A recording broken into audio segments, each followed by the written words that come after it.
Hi friend, কেমন আছো সবাই? আশা করি সবাই ভালো আছো।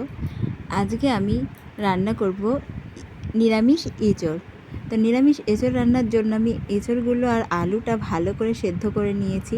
আর একটু নিয়েছি সর্ষের তেল, লবণ, আদা জিরে একসাথে বাটা, শুকনো লঙ্কা বাটা, হলুদ, চিনি, শুকনো লঙ্কার গুঁড়ো, গরম মশলার গুঁড়ো আর ধনে গুঁড়ো।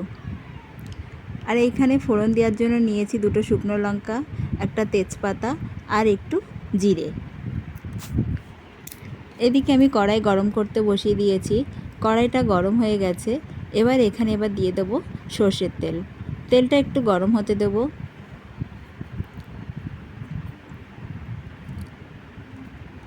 তেলটা গরম হয়ে গেছে।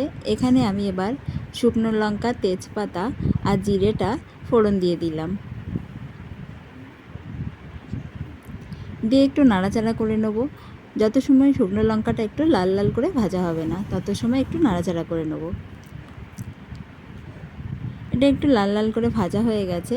এখানে আমি এবার দিয়ে দেব আদা আর জিরে বাটাটা, আর দিয়ে দেব শুকনো লঙ্কা বাটা,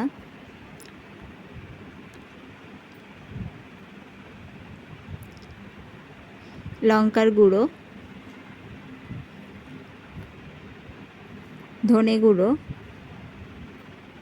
হলুদ,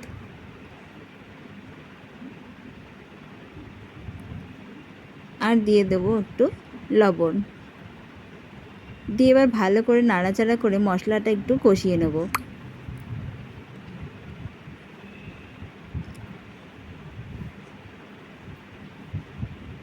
মশলাটা প্রায় কষানো হয়ে গেছে। এখানে এবার দিয়ে দেবো আগে থেকে সেদ্ধ করা আলু আর এঁচড়টা।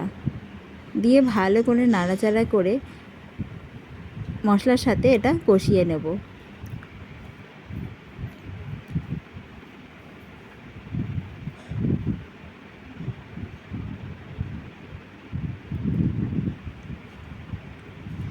ভালো করে নাড়াচাড়া করে এটা কষানো হয়ে গেছে।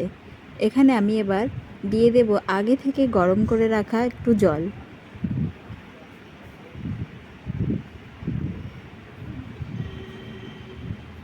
এটা কষানো হয়ে গেছে। এবার একটু গরম জল দিয়ে একটা ঢাকনা দিয়ে কিছু সময় ঢেকে রেখে দেবো, এটা ফুটে ওঠা পর্যন্ত। বেশি জল দিলাম না, কারণ এঁচড় আর আলুটা আগে থেকে সেদ্ধ করা আছে, তাই সামান্যই জল দিলাম। দিয়ে এবার একটা ঢাকনা দিয়ে ঢেকে দেবো কিছু সময়।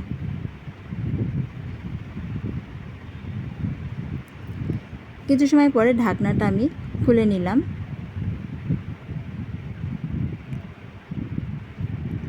দিয়ে একটু নাড়াচাড়া করে নেব। একটু নাড়াচাড়া করে এবার এখানে আমি দিয়ে দিলাম গরম মশলা আর একটু চিনি। দিয়ে এবার একটু ভালো করে নাড়াচাড়া করে নেব।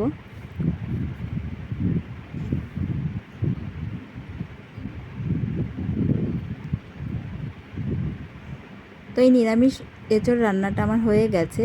আমি এবার এই এঁচড়টা নামিয়ে নেব।